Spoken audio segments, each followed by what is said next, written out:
Welcome back to Talks with Purpose podcast. Today we got a very special guest with us in the Atlanta edition. We got Ace Hendrix in the freaking building. It was good. What's good, bro? What's good, bro? How you doing? Doing good. How's everything going? How's everything going right now? Doing good. Just working on a few things.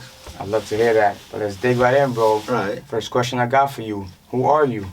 I'm Ace Hendrix, born in New York, and I live in ATL right now, and I run a multi-half-a-million-dollar company. Wow. And I work right now. The face of the company is working on my label right now. That's dope, bro. Congrats. Tell us a little bit about that company and about that label that you run and stuff. So basically, the company I'm running right now is more so focusing on the music side of things because all the artists I have are, a representation of the culture of not just, black, just the artistic of everything. Wow. So with this label is really just to, show the diversity of it, in the artwork, that shows between the music and between the lines of how we feel. That's really dope because I feel like in the music industry, culture plays a huge part in everything that happens. Like, the hip hop culture is very big, like, rappers, basketball players, and all that. So, keep it up, bro. Next question I got for you is, tell us a little bit about your background, What do you do? Like, what exactly do you do? You say you run it, but, like, go a little bit into details on, like, the things you actually do.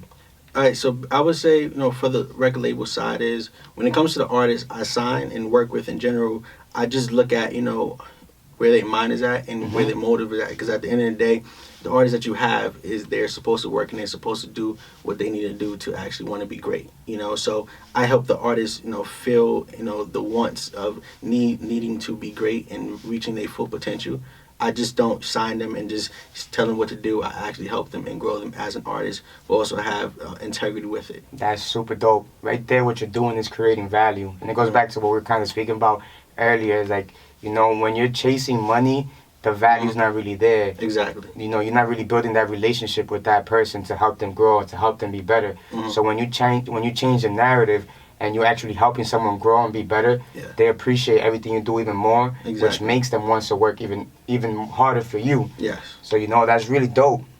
Let's dig into the next question. What's one thing you wish you had known at the beginning of your career? So back when you first started, I don't know when you started, but that'll be another question. But what's one thing? Actually, that'll be the first one. When did you start this career of yours? I started when I was in 9th grade. 9th grade? Freshman year? Yeah. Wow. I was like 15, 14. Damn.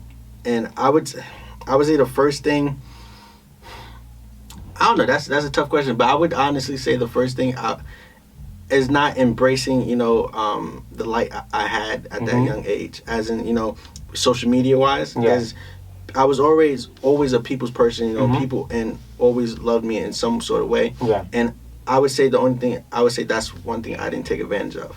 So you didn't take advantage of the people loving you, of people being there for you, people supporting you. Why do you think you didn't take advantage of that, bro? Because I would say where I came from is not the typical thing. Being from New York, people don't really, so they always want to hate. So me giving all that love was kind of felt weird. Felt weird for you. You kind of didn't know what to do at that point. Like, yo, people supporting me. What do I do? Yeah. But that's dope.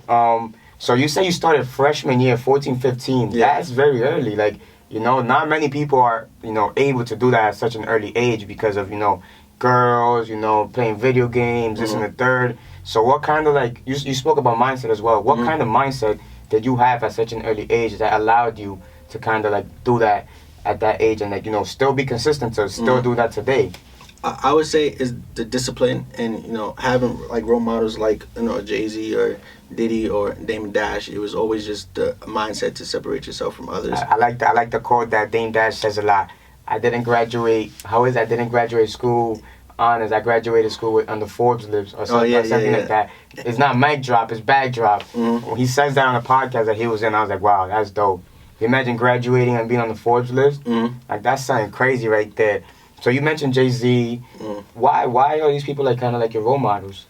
I would say because being from New York, I feel like personally, as a black figure, like Jay-Z and Diddy and stuff like that, what they're doing right now, is unbelievable. And especially what P. Diddy, when he started as an executive running a label at 17, wow. That gave me a motivation to, to push, to that limit.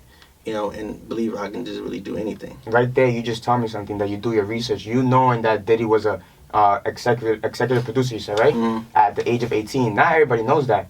You feel me? So you clearly doing your research. So you're very dedicated, very consistent with your work, which is why, your results speak for themselves. Like, you don't have to do much talking, and you don't do much talking. Like, I have you on Snapchat, and I don't see you talking too much or nothing. I just see your work. I see, some of the artists you post, and I see how they're doing, and I'm like, wow, that's dope.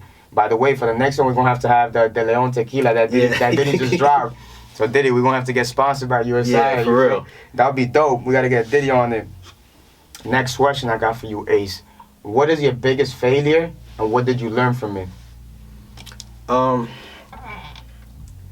See, it's a tough one, bro. It is, because at the same time, I don't believe I failed yet, right? But I would say this, right? I would say there's certain mistakes that I did, like action-wise. You know, I can't speak on a particular one, but I say all the actions I did that were, I would say, a mistake. I would say I did learn from it. Okay. And it did challenge myself. It challenged myself to where if I'm put in a box and I know whatever mistake I have, there's consequences with it.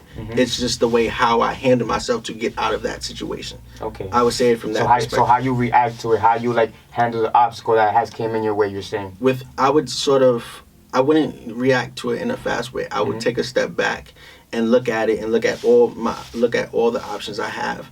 And then pick from the best one, and don't let my emotion choose my options. That's very smart to handle, because when you let your emotions get in the way, you get angry, you're not gonna tackle on your work the same way if you're on a common ground level, not angry, not sad, not mad. You just focused and ready to work.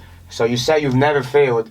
So what do you consider your biggest mistake that you learned the most from? Like something that you kind of did that taught you so much that you're like, wow, this is like a lesson learned. I would sort of say it's a tough one, bro.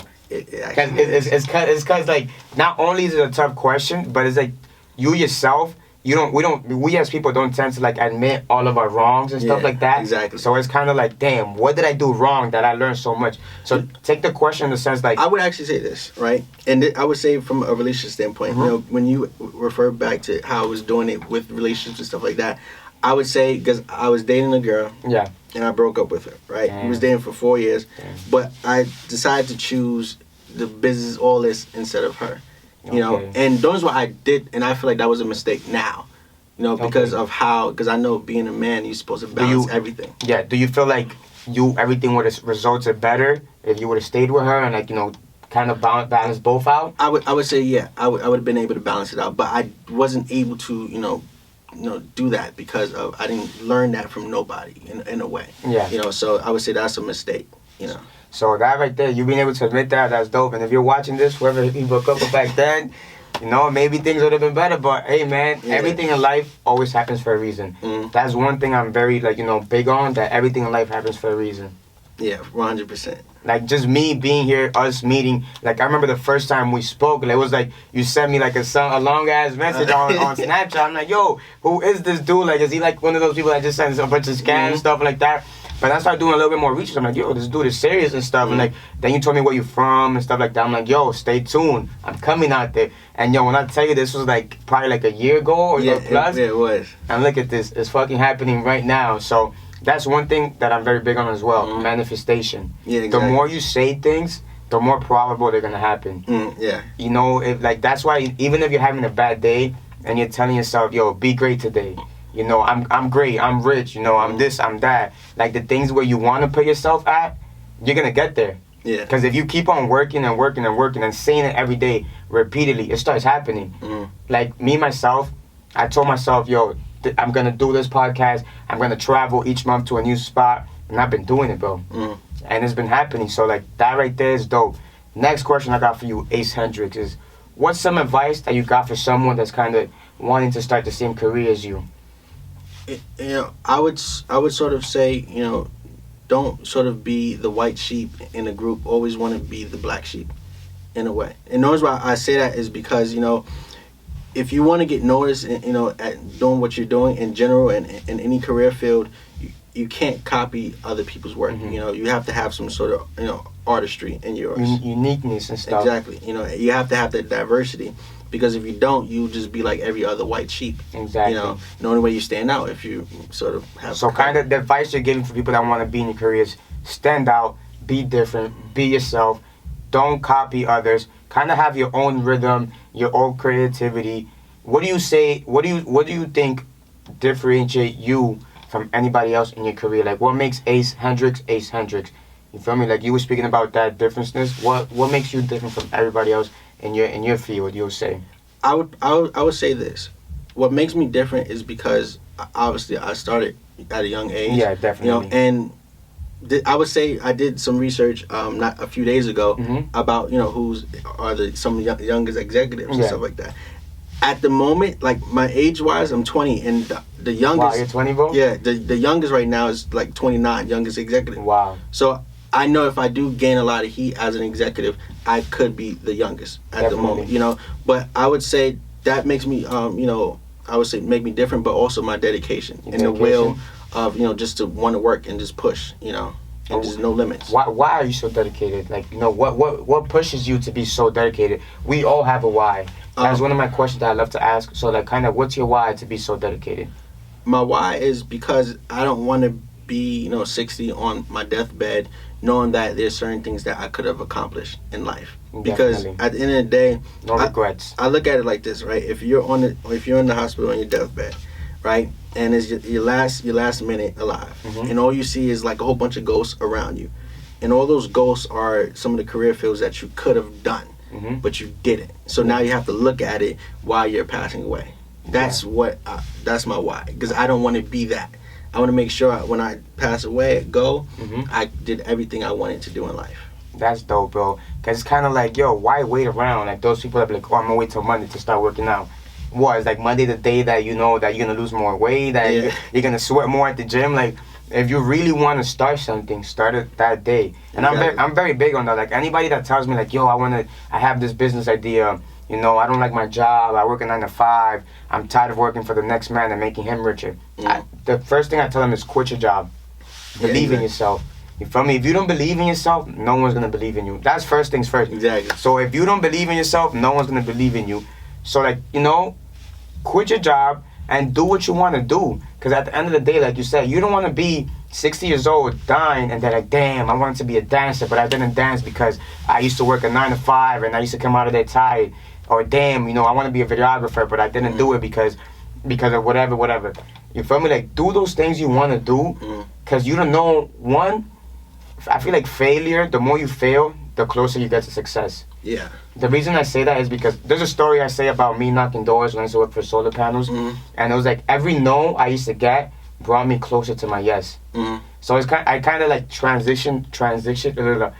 Take that and put it into real life, and like every no I get, every time I fail, every time I get knocked down, stand back up. Stand back up and keep going. Because if you get knocked down and you stay down, damn, so you just spent 3 years of your life working on this to get knocked down and not get back up. You feel me? You gotta keep going. Like, and if you don't keep going, it's like you just wasted all that time. And another thing is, it's never too late to start. Yeah, never too late. Never too late. Like, you started early, which is the great. So right now we interviewing the youngest executive right now in the game. So, you know, you got to give some props to Ace Hendrix, because no one else that's 20 years old is doing it like him. You feel me, bro? So you sometimes, I know you're probably hard on yourself, because when anybody who's dedicated, they're hard on themselves, 100%. You feel me? Talk a little bit about that. Like, you know, like... I would say that because I only get 4 hours of sleep a day, right? 4 hours? Yo, we're going to say it's doctors, You know, so I would say, because I don't really, go to sleep like that. Because, like, even when I actually be seeing that, because I be waking up sometimes late, and I'm like, yo, this dude is up still?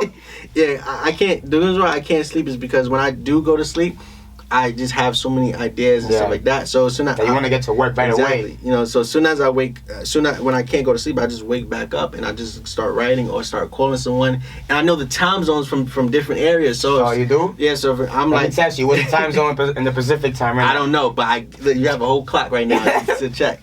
You know, so someone in Cali, I talk to someone in Cali or someone in the UK. Cause I have people that work for me in the UK. Oh wow! I know they're 5 hours ahead of me. You know, so if I have to stay up to talk to them, I'm gonna do that. You know what I mean? So I'm always up. You know, I can't go to sleep. I'm always working and working. That's dope. Cause me personally, I always got a bunch of ideas, but sometimes I be tired. So like for you to like have the dedication to like wake up and get to work, bro, that's big. And like keep that up, cause and also the more you write, the more stuff gets done. Exactly. Because the more you put things on paper, the more it gets done, and that's a proven fact. At least for me, that's a proven fact. Yeah, because I have like 3 notebooks almost full. So. Bro, the whole way I started Minds with Purpose was I had one notebook and I put like 20 ideas, 20 business ideas. I got like clothing brand, liquor license, like I want to start my own liquor bottle, like lotion, skincare, a bunch of ideas. Yeah. Party planning, event planning, everything.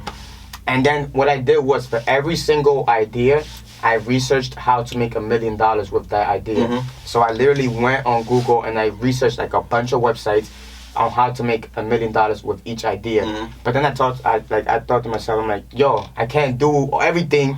Like, you feel me? Like, I'm only one person. I can't do everything. So how can I kind of like create something that I can still kind of work with everything else? And that's why I'm like, yo, let me create a networking platform. And at first, when I told people, yo, I want to create a networking platform, they'll look at me like, you're crazy. Like, you're trying to start your own, like, social media or something. Like people won't really understand. Yeah. And I'm like, no, I just want to create a platform where people who are locals, people who are not, the average person, people who are minorities, people who don't have all these resources given to them, and that kind of goes into the next question, but people who don't kind of have all these resources given to them to be somebody. Like, to give them the opportunity to be somebody. And like my next question for you was what's some of the best resources that you kind of have had or that you found, like, growing up in, like, in your career? I would say, I'm going to say 2 things. I would say people. People? Right. And then the second thing is social media. Social media? And the reason why I say that, and which I'm lucky to be in this day and age with social media, because there's people that I look up to, they didn't have social media, but they was able to do it. So I knew, personally, if I have this sort of advantage, I'm going to take advantage to the fullest extent. So people, and then also social media. I love you say that because, first of all, social media is allowing this to happen. Exactly. Social media has allowed me to meet people that I would never have met. And I say this all the damn time. Yo, if people back in the days were getting shit done without Twitter, Instagram, Facebook, being able to, like, FaceTime people and get in contact with people this way, right now we got Google. Anything you want to learn, go teach yourself. If you don't like, I said this on my other podcast too, if you don't like school, teach yourself, bro. Yeah. If school's not for you, books ain't for you, find what is for you. Find what is for you and try it.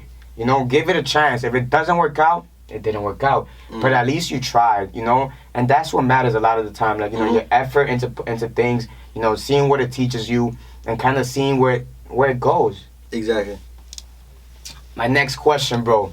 What are the 3 most influential people that have in your life, I'm going to say a little story about each of them. I say a story about each of them? I'm going to go with, the first one is Kobe Bryant. Kobe Bryant? Yeah. I'll be Kobe. The reason why I say him, because when I moved, when I was from New York and I moved, down here, the only thing that kept me out of trouble was playing basketball. Okay. And at first I hated basketball, You but hated it? Why? I actually didn't like it. I remember in New York, my brothers and cousins would be playing 2K. I would, go to my aunt and be like, "Can I want to watch TV?" So I did not. I missed a lot of times. A lot of finals, all that. But when I first, started, basketball was, the thing that kept me out of trouble and focus. Yeah. And so I didn't know how to play it at all. So I would watch all the greats, study them, everything, especially Kobe Bryant. I studied the moves, everything.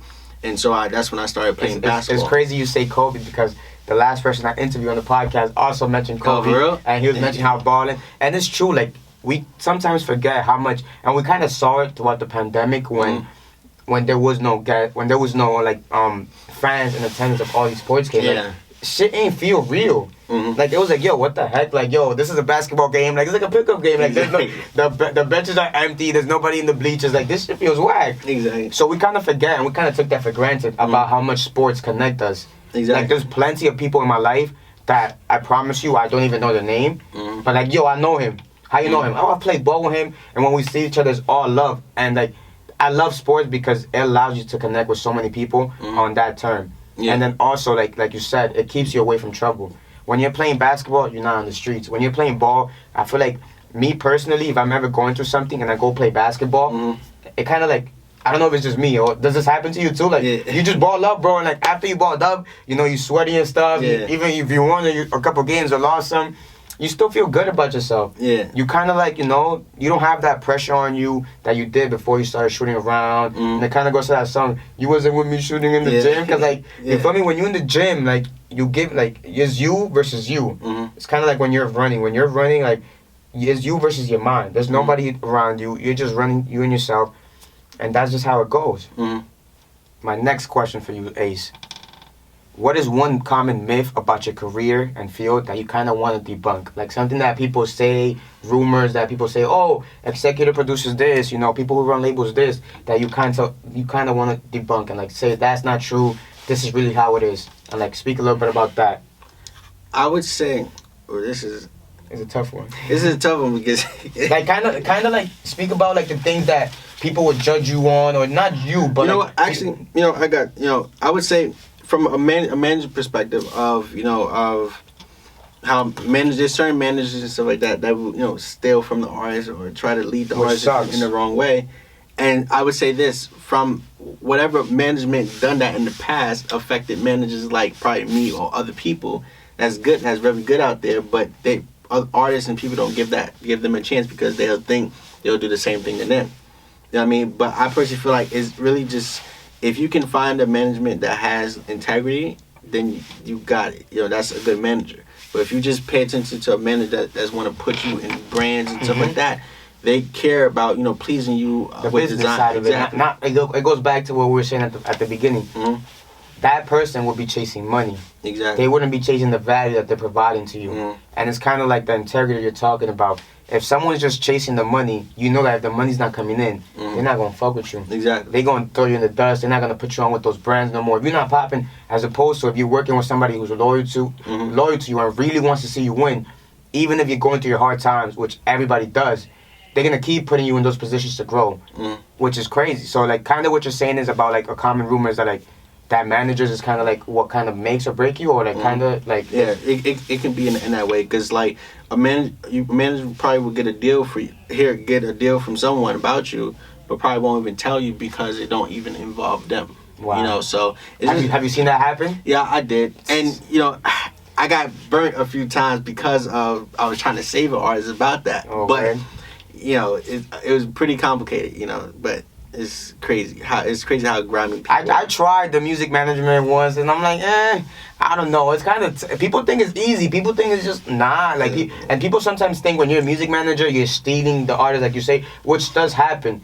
But there is those music managers who really want to see the artist grow, who really want to see them be better and be in positions to, you know, to blow up, which is the goal of every artist, to blow up. Let's speak about some of the recent deaths from like some crazy, like some good artists, Pop Smoke, XXX, King Von recently out here. Like, let's speak a little bit about that. Like, how do you feel about all of that going on? You know, for the Pop Smoke one, I was no lie, I was actually supposed to go to his concert, I think a week, because I know he took a vacation before he goes on tour. I remember I was in school, so I think that was last year. Was that last year? Not really. Yeah. So, you know, I was going to school and I heard he died. I'm sad about that, right? Yeah.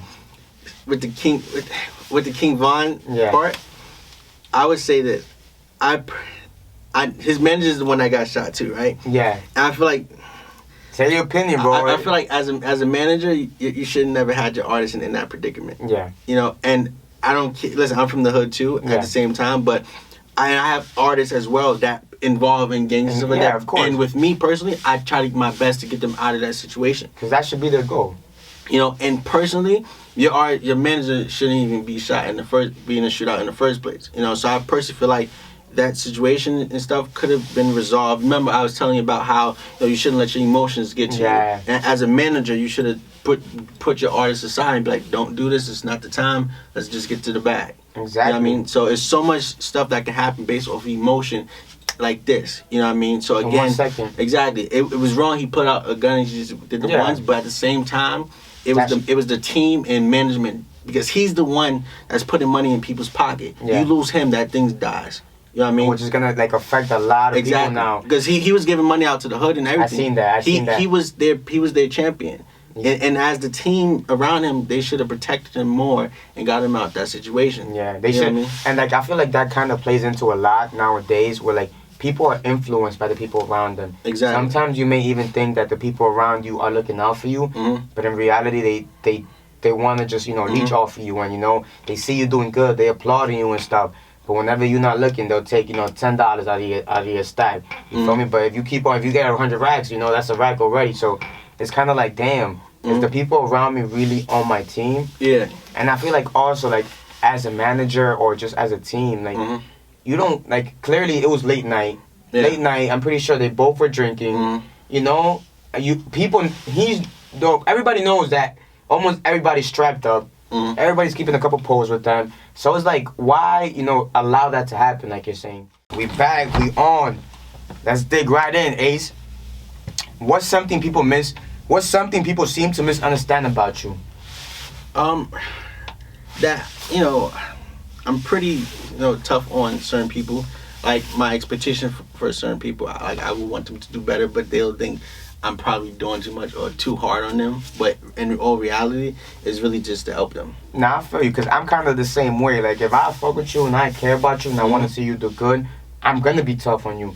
I'm going to tell you the things you don't want to hear. You feel me? I'm not going to beat around the bush and be like, oh, yeah, everything's sugar and sweet. Yeah. No, everything's not going good. This is what you got to do. Do it. You do this and you'll see different results. That's good. Next question for you. This goes kind of more into your, your business side. Yeah. And your, working with your artists. What is your favorite project that you have worked on? I would say my favorite project. Oh, this is a tough one. The tough one. He's worked on many, but don't feel bad if that. But we all have some that mean more than the other. It's just like, oh, who's your favorite kid? Ooh, oh my God. All right. So I did executive produce like 12 projects. 12 projects? Okay. But actually, could I say a project that didn't come out yet? Yeah, go for it. All right, so because you did mention you was going on some crazy shit. I don't know. I'm like, yo, what is he about to announce on this? Like, go for it, bro. This is one project. It's called Let me see. Oh, God. All right, it's this singer named Lost, but the project is called Devil's Dream. Devil's Dream? Yeah, is coming out pretty like on the 26th. Okay. And that's probably my favorite project that I executive produce. Is crazy. Why? I feel like the production on it and the artistry of it. You know what I mean? It's not auto-tune. It's singing. Is a whole bunch of just mixture of just a culture in a way. That's dope. So I'll be in tune for that project. Next question for you is, speak a little bit about the timeline. You said you've been doing this since you were 9th grade, 14, 15 years old. Speak a little bit of how it's gone, the highs, the lows. Just talk about that.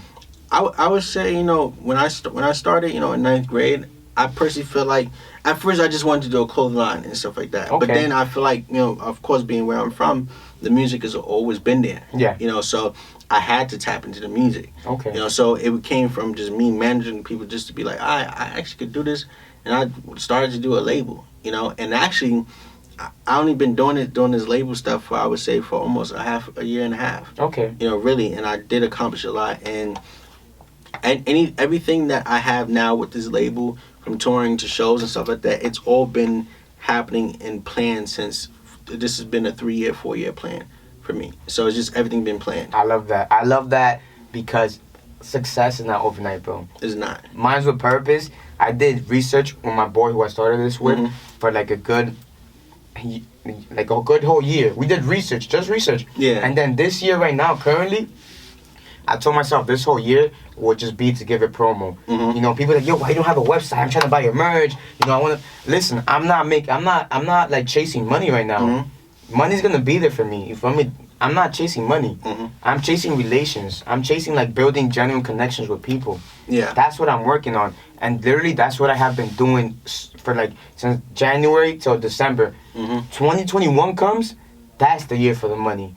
So literally, like I love that you said that because people need to realize that they need to create plans and execute. You're not gonna become successful from night to the day. You need to literally create a plan. Okay, so I want to be, make this much money. It's gonna take me, 3 years. Okay, so this is what I'm gonna do for year 1, year 2, year 3, and just do it. Mm-hmm. Give it your all and just do it. Next question I got for you: what's an important cause for you, bro? Like healthcare, homelessness, and why? And what do you think will make the world a better place? I would say the most important cause is, I would say, homelessness. Homelessness? Because I personally believe that in this world and day and age and how much money is being made in America just alone, no one should be homeless. 100%. 100%, bro. No one should be homeless, especially in my community, in the projects, and all the how it's being gentrified. I feel like at the same time, no one should be homeless or kicked out. It's like, yo, all these real estate agents are talking about how they can make, mobile homes and make super killing a profit. Yo, people who got the money, government and stuff, it's not going to take y'all that much to create a couple mobile homes for all the homeless in the city. Exactly. I spoke about a little bit about that in my last podcast as well. It's a system that's built around us. They want certain people to be homeless. They want certain people to be hungry. Mm-hmm. There's enough money in the world to end world hunger. Exactly. There's enough money in the world to end world homelessness as well. Yes. And COVID kind of showed us that. When COVID happened, hotels were giving rooms for free. Mm-hmm. How come hotels ain't do that shit for the people who got no houses right now? Mm-hmm. People who are sleeping out in the cold right now. You feel me? That's kind of messed up. But let's go back a little bit to the business side. How do you work with your artists? How do you work? How does it go about when you sign an artist? Just speak a little bit about that process. When I sign an artist, I base it off of, what is needed in that situation. I don't, sort of throw things at them just to sign them. I have to look at, are they willing to, stay in long nights in studio? Are they willing to put in the work, and just be dedicated with this, and actually go further? Because you don't want to be an artist that lasts for a year. You want to be someone that has longevity. I look at that, the longevity. I love that word, bro. I love that word because so many people forget that. That's what it's all about. Yeah. You can make $1 million and blow it in 2 years, exactly, and then be broke for the rest of your life. What was that for? Yeah, and the thing about it is this: when it comes to events, because obviously when an artist is signed, they get some sort of event check. And I'm not too have too much happiness when it comes to that events thing, because at the same time, that events thing, obviously pay taxes. You gotta get 50% away from that, and then you have to you probably want to buy a house, then you have to get the lease on that, and then you just run out. That advance check goes quick. Yeah. You buy a chain. Exactly. You buy something for your family members, this and the third. So that's crazy. Are you looking to sign any artists right now? My question is, when do you sign artists, basically? Just when you find someone good that you think is worth it? Or, is there certain amounts that you can sign per time? So, with me, I do now have people, on my team that helps me keep a checks and balance when it comes to who I sign. Because, with me, I don't want to, how, so many people pass on to Drake or Trace on a lot of artists. They just turned down because they didn't think the artist was there. I didn't want to be that person. Okay. So that's why I have checks and balances to tell me who I can sign and not. And when it comes to signing artists, I would work with the artist for a couple of months before I even bring up a contract. Okay. Because I want to see how we work together and what we can pump out. The connection. And it goes back to create value. When you have a business, create value. That's what's gonna last. You create value with your customer. That's what's gonna last, bro. If you're just chasing the money that you can make, that's gonna go. Money comes and go. Connections and genuine connections last a long time. But let's talk a little bit about numbers, bro. I seen you post a little bit about your 7 million streams, your book deal. Speak a little bit about that. What's that all about, and how has that been going? Numbers wise, I wouldn't even say surprisingly, but it's been a blessing that when it comes to my streaming numbers, for the label, it reached a high number in this fourth quarter. And it's been doing good for the last 2 to 3 quarters. Okay. Numbers wise, we are over 7 million streams. Wow, 7 million streams. Ace Hendrix, youngest executive producer. And I personally feel like if I was able to do this in a shorter period of time, in the quarters, I know that's why I'm taking sort of a break releasing music from my label this in December, because next year I want to start pumping out more. And by the way, your label name, rather correct, is Golden Ace Enterprises, correct? Yes, correct. Okay. That's dope, bro. Keep it up. Next December, you'll be at 20 million. Yeah. Hopefully even more. That's the goal. But let's speak a little bit about your childhood growing up, bro, because for you to be dedicated at 14 years old, that's weird. So kind of what led to that? How were you as a child? What did you want to be when you was growing up, bro? Did you want to be an executive producer? I actually wanted to be a cop. No, actually a pastor. Stop it. A pastor? Exactly. Yeah. Wow. In some reason I don't. Yeah, I wanted to be a pastor. Your family was like very religious and stuff. We were black, so we went to You gotta, church. with the nice suit and ties. Yeah, stuff. so we was in church and stuff like that, and people used to call me like the preacher kid and stuff. Right. But I stopped once I realized where the world is at and stuff like that. But that's what I really wanted to be. Okay. More like, yeah.